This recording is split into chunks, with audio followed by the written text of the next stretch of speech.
Allez, on passe au sujet suivant. Est-ce que c'est le début d'un retournement à Gaza? Je ne sais pas si vous avez vu cette semaine, moi en tout cas, ça m'a vraiment interpellée parce que je ne les avais pas vues, ces manifestations avant. Manifestations anti-Hamas dans les rues de la bande de Gaza, dans le nord de la bande de Gaza précisément. On entendait des slogans, le Hamas dehors, Hamas terroriste. C'était les Palestiniens qui prononçaient ces mots. C'est vraiment une première, Nathan Dever, qui mérite d'être soulignée.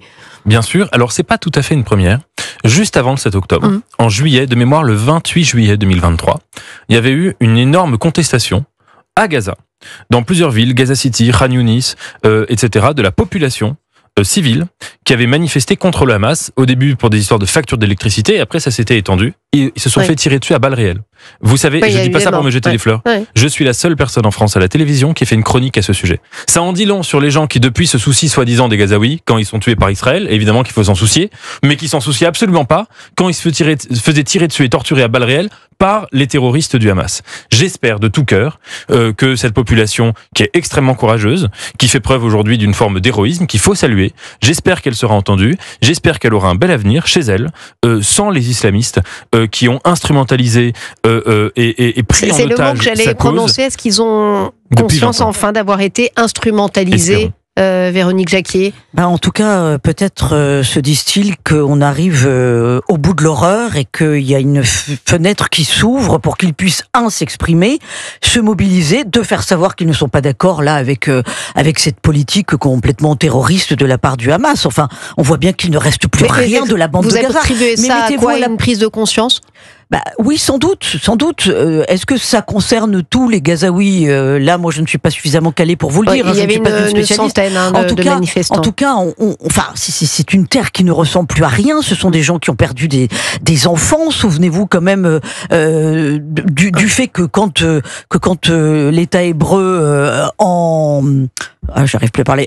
Après le 7 octobre a pilonné la bande de Gaza. Le Hamas n'a pas eu d'état d'âme à ce que les Gazaouis restent sur place et servent de chair à canon. Ça, on l'a pas assez dit non plus. Donc moi, je trouve ça plutôt sain et je me dis peut-être qu'enfin une nouvelle ère commence. Le Hamas a quand même été élu à, et comme le dit 44% en 2006.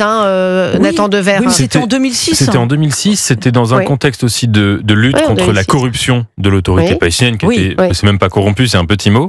Et évidemment, je dis pas ça pour minorer, c'était déjà un parti islamiste, c'était déjà un parti terroriste. Il prenait la charia déjà, l'application de la charia. Ce qu'il faut noter quand même. Alors que Fatah était plus laïque quand même à l'origine. Bien sûr. Et ce qu'il faut noter, je crois, c'est que le Hamas, c'est l'islamisme.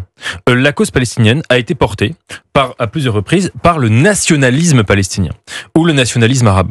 Quand Monsieur Sadat fait la guerre de Kippour en 73, il fait une guerre violente, il essaye d'infliger une attaque surprise extrêmement violente à Israël, mais il le fait parce que derrière il a une vision de paix.